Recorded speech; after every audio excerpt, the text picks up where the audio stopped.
This video describes the production of this Segmented Dizzy Platter. This video will be a little bit longer than my previous videos just because of the complexity of this platter and the combining the various techniques that were needed to produce it. The project combines the methods used to produce the Dizzy bowls, which are described in some of my previous videos, along with segmenting, not only of the laminated disc in the center, but also the segmented ring for the rim of the bowl. In part 1 of this video, we'll describe the production of the segmented Dizzy bowl pattern for the base of this platter. For this project, we began with the production of a multi-layer laminate board, as was described in one of my previous videos. This board consists of 65 layers of thin boards that vary in thickness between 15 thousandths and 125 thousandths inch thick that were glued back together with epoxy cement to produce this laminated board. The laminate board used for this project was 1 3/4 inches thick by 30 inches long. From this laminated board, 6 wedges were sliced and then glued back together to produce a 6-segment disc. In addition, 100,000 inch thick Padauk wood strips were inserted between each of the 6 wedges to give this unique pattern. This segmented and laminated board was again sliced to produce these layers, each 100,000 inch thick. Then 10 of these layers were re-glued back together to produce the Dizzy pattern for the base of the bowl. Part 2 of this video describes the production of the platter rim, which consists of 4 layers of alternating Padauk and olive wood, each layer containing 48 segments per layer. Finally, in part 3 of the video, we'll describe the turning and finishing of the segmented Dizzy pattern platter.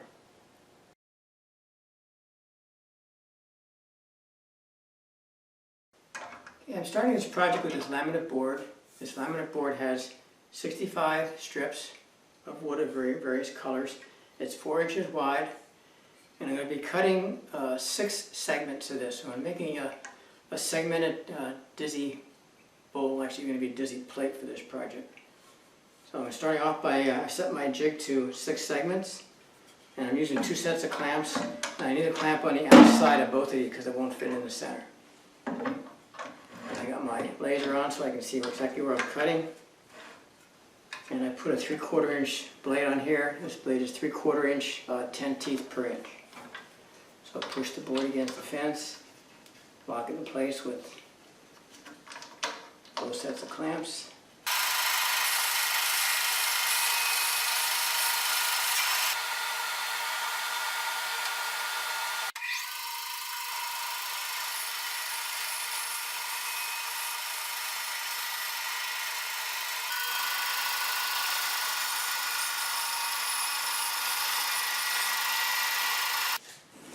Okay, I have my 6 segments all ready to go here, and I will sand off the burr and the fuzzies off the edge,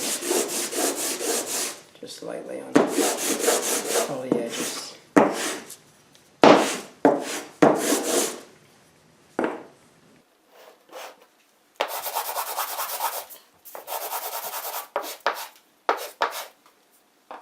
And make sure I keep my mark on top and alternating.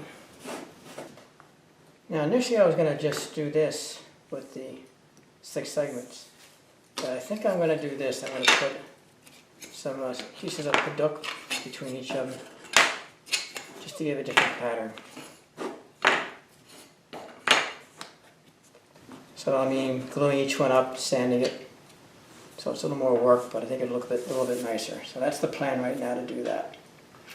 So let me start gluing these up, do one side at a time, and then we'll sand them and go on to the next step. So I'm going to glue the left side of each of these. Glue is applied to one side of the wedge and one side of the 100,000 inch thick Padauk strip. The 2 pieces are then clamped together using the parallel clamp.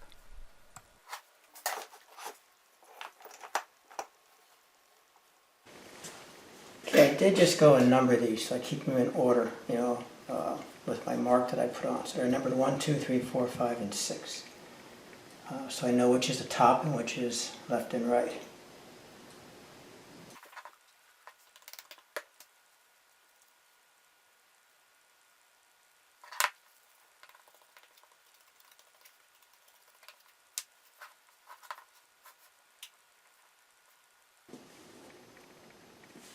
I am using Type-On 3 glue because I want a fairly fast setup time. I continue gluing the Padauk strip to each remaining 4 wedges. I allow the glue pieces to dry 1 hour before proceeding. I'm ready to sand these now, and I'll sand these faces flush first on both sides, and then I'll sand this edge, just this surface that goes to a perfect point on this edge only.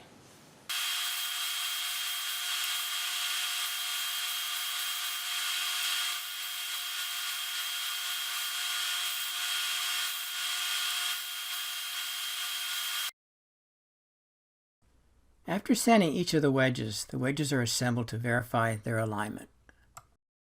Okay, next I'm going to glue these up in sets of 2 and trying to match the patterns that they meet exactly. So this may be sanded off a little bit, but that can be sanded off. But I'll glue these in sets of 2. Clamping with the parallel clamps did not work too well. So after applying glue to the 2 surfaces, the 2 wedges are aligned and clamped using rubber bands. Glue up the last section, and these 2 making sets of 3, and then I'll glue it together, making sure these faces are perfectly flat.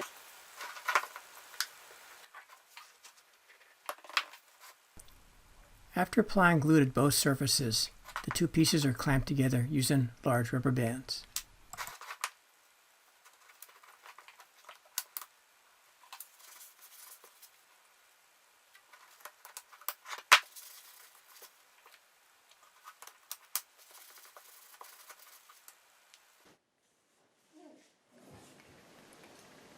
You're ready for the final glue up.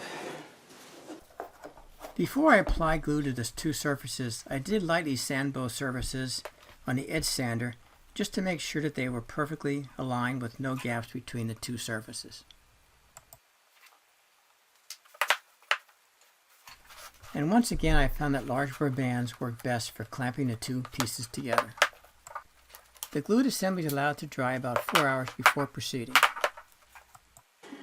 Okay, came out of the glue up, and I drew a perfect circle on here from the center point, and now I'm going to sand it to that circle edge.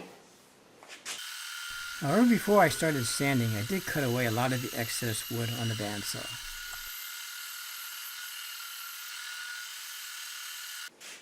I did take that to the bandsaw to cut most of the wood off because it's a little bit too much to sand.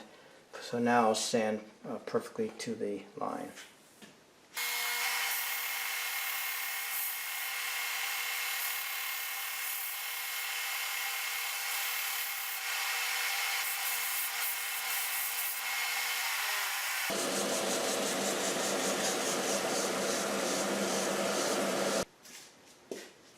Okay, I sanded the surface flat. So that's our finished product. I did put my mark on there for alignment going forward because I'm going to be cutting this into thin strips. I think 50,000th inch thick strips. So the first thing is to glue this to a piece of MDF so I can slice it on the Accu-Slice system. After Type-On 2 was applied, the disc is attached to the MDF board and allowed to dry for about 1 hour before proceeding. This is something new I came up with. I made a new plate for my bandsaw. Since I have an increased vacuum with the new vacuum system, I wanted to get better suction of the sawdust generated at the top of the bandsaw blade here. So I took standard plate size and I drilled a bunch of holes, this pattern, so I should get much better suction of the sawdust around the bandsaw blade. So we'll give it a try when we cut these next disc.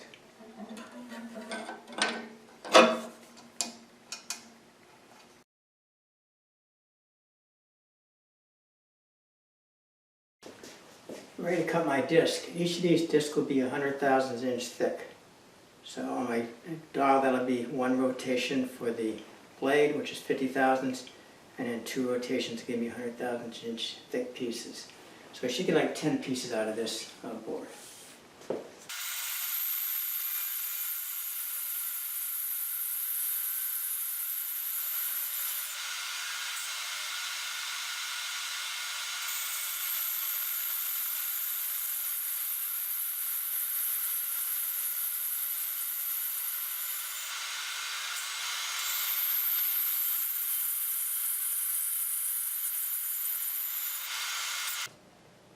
Now I'm ready to start gluing up my segmented Dizzy disc. And I'll be using my Dizzy glue jig with one minor change. A customer suggested that using straws to cover my pins here to keep the glue off, because I was mentioning before after I was using this, I had to use a sandpaper and maybe even a file or a chisel to get the glue off the pins. By putting straws over the pins, you keep the glue off and you just throw the straws away. Now the straws I had weren't quite the right size, they're a little bit too small. So I just took a straw, I slid it down to one side and then slip it over and keep the opening towards the outside. So it's totally protecting the pin from glue. So when I'm done, I just throw away these straws and put new ones on.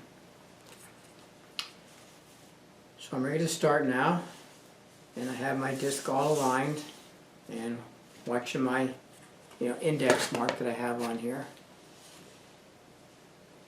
And what I'm doing is I'm rotating each disc as I put it on.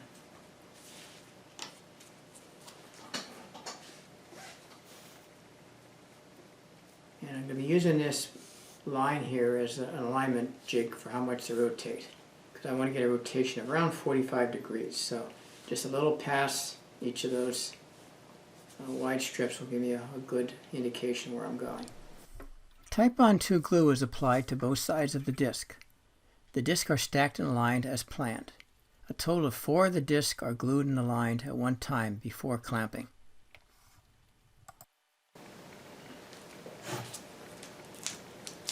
Okay, I'm going to take this to the press now because I want to make sure they stay flat.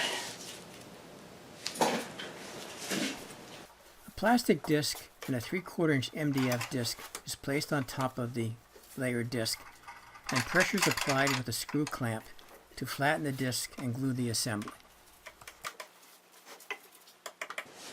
Now, a couple of things happened as I was trying to clamp this in the press.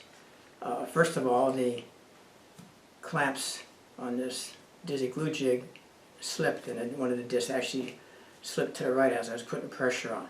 So I replaced these with the set screws because they definitely hold it better. Probably because my fingers aren't as strong as they used to be, and it just wasn't tight enough. But with the set screws, I can put an Allen wrench on there and get them nice and tight. So that was the one issue. The other issue, when I was clamping in the press with the thing going in the middle, it wasn't gluing very good on the edges. So I took it out of the press and I used 4 C-clamps instead, and that did a much better job. So going forward now with the rest of these, I'll be using these 4 C-clamps every 3 or 4 pieces until I get all the pieces glued together. I have a total of 11 discs to glue on here. But this looks good now. I cleaned a lot of the excess glue off, and it's clamped pretty good now. I need to let that set probably for half an hour before I put the another set of discs on. Additional sets of 3 or 4 discs at a time are glued to the assembly and clamped until all the discs have been assembled and glued.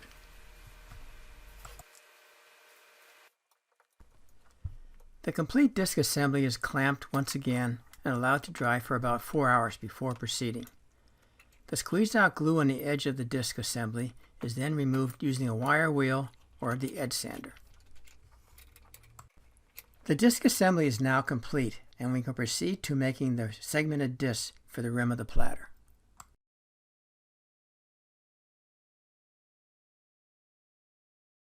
I went to the Woodturner Pro and designed the basic design of this bowl. These laminated Dizzy bowl bases will be down here. The rim I'm going to make out of 4 layers. I'm going to use some Padauk, and this is some olive wood. So I'm going to layer some thicker pieces of some of the olive wood and some thinner pieces of the Padauk to create the rim. Kind of a shape like that. So I laid out the design for my dimensions. Here's the dimensions I need. The overall width is going to be about 10.5 inches. My segments need to have an edge length of 0.69 inches. 48 segments per row.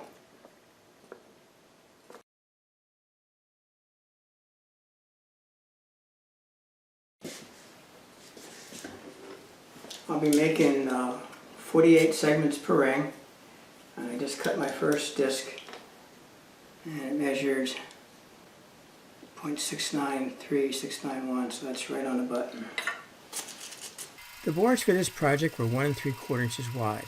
The Accu-Wedge auto-indexing table was set to 48 segments per ring. I used a 3/4 inch wide bandsaw blade, 14 teeth per inch, to cut the wedges. Now this is the olive wood, and notice I'm going to put my line on here for my orientation once I start gluing up.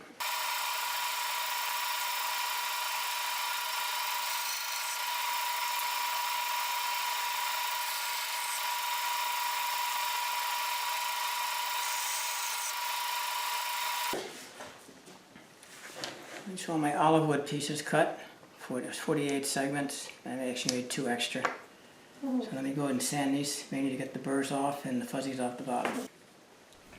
Here you can see the burr that I'm trying to cut off. This burr was created when it kicked out the end on the bandsaw. And also a fuzzy on the bottom edge. You can see that also.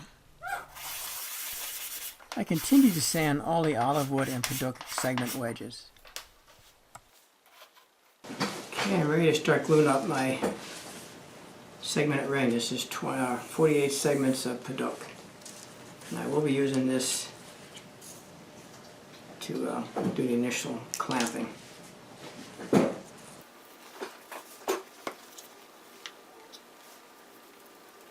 again, I'm using epoxy because of the slow setup time, because I have a lot of pieces to glue up here. Once again, I'm using the West epoxy system for this glue up. I'm using the plastic zip ties for the initial clamping. These zip ties hold the segments in place so that I can add the rubber bands without the wedges popping out or slipping out of place. After the plastic zip tie is tightened up, I then add several of the large rubber bands to clamp the segments and also to squeeze out the excess glue.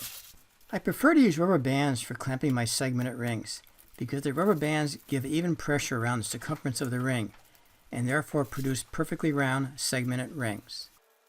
In a likewise manner, I glue and clamp the olive wood wedges to make the 48 segment olive wood ring.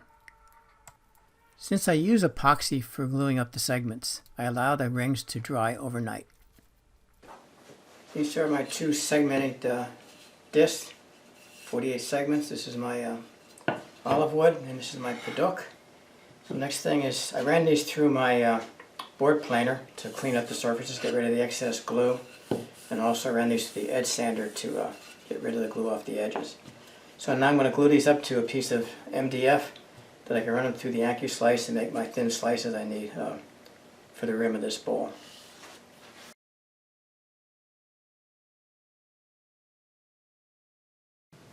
I'm ready to start cutting the pieces for the top rim of the plate. I need to cut 2 pieces of this Padauk, about 100 thousandths thick, and I'll be cutting 2 pieces of the olive wood, about 1/4 inch thick.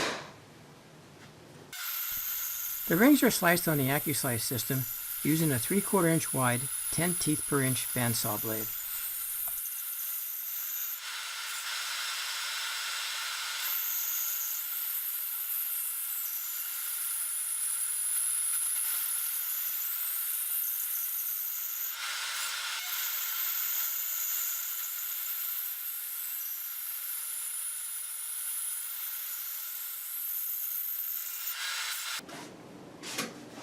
So I made this glue up jig to glue these rings together so it fits pretty snugly.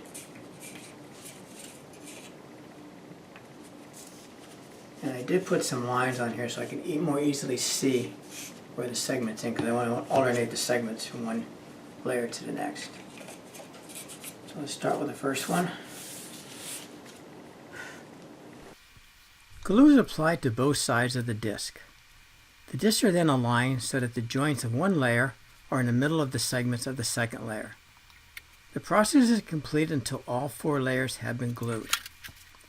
The 4 pins in the glue-up jig prevent the 4 segmented layers from slipping and sliding during the clamping process, and enables me to glue up all 4 layers at the same time. Spring clamps are used to clamp all the glued layers, and the assembly is allowed to dry for about 4 hours.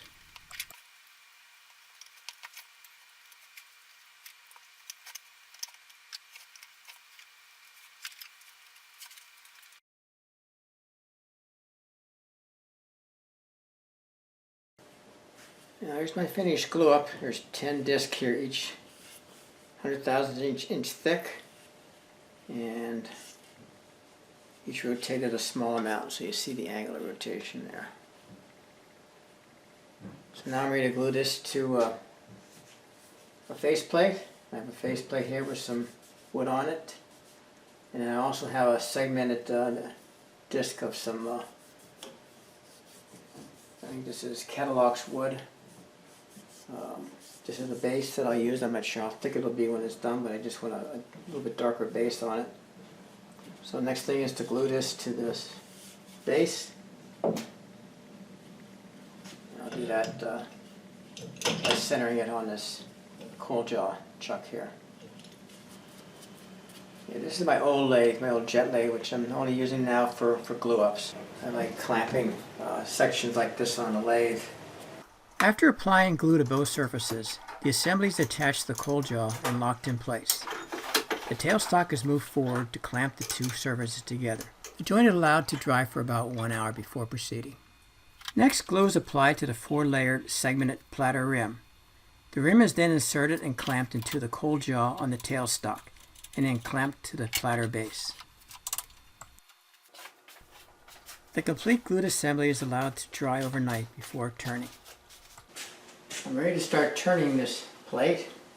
I'm using my drawing as a guide for the rim shape, and I'll be playing with the inside a little bit, the bottom, as I go, to see if I can get some contours in there to make it look a little bit fancier.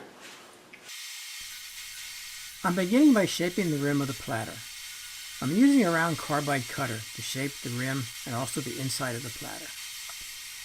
Initially I was planning on tapering the inside of the bowl from edge to center completely, but I found I got the best pattern by making the bottom center very flat and then just having a taper at the very end towards the rim of the bowl. After getting the basic shape of the inside of the bowl, I then proceeded to turn some of the underside of the rim of the bowl.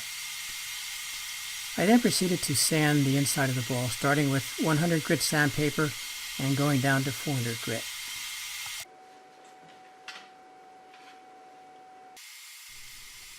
I next attached my longworth chuck to the lathe headstock and attached the platter to finish the platter base and bottom.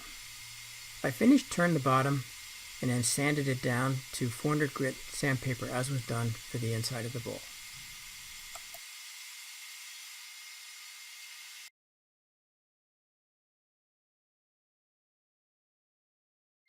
Here's a finished plate right off the lathe. No finish on it yet. I'll be putting a coat of bush oil in it shortly. And I did keep the center here kind of flat, and then the pattern went up the sides here, as you can see. Actually, you see more of the pattern on the bottom, on the edges, the dizzy bowl type pattern. I did put this walnut base on just to offset it a little bit. And this rim does curve under, it's undercut. So let me give a couple coats of bush oil and then we'll see what it looks like.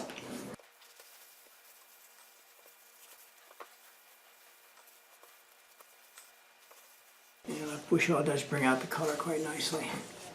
There's our finished bowl. There's the inside.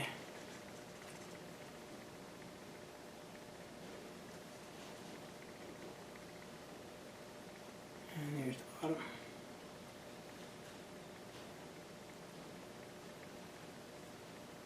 I'll let that dry for at least 24 hours and I'm going to give it a couple coats of polyurethane.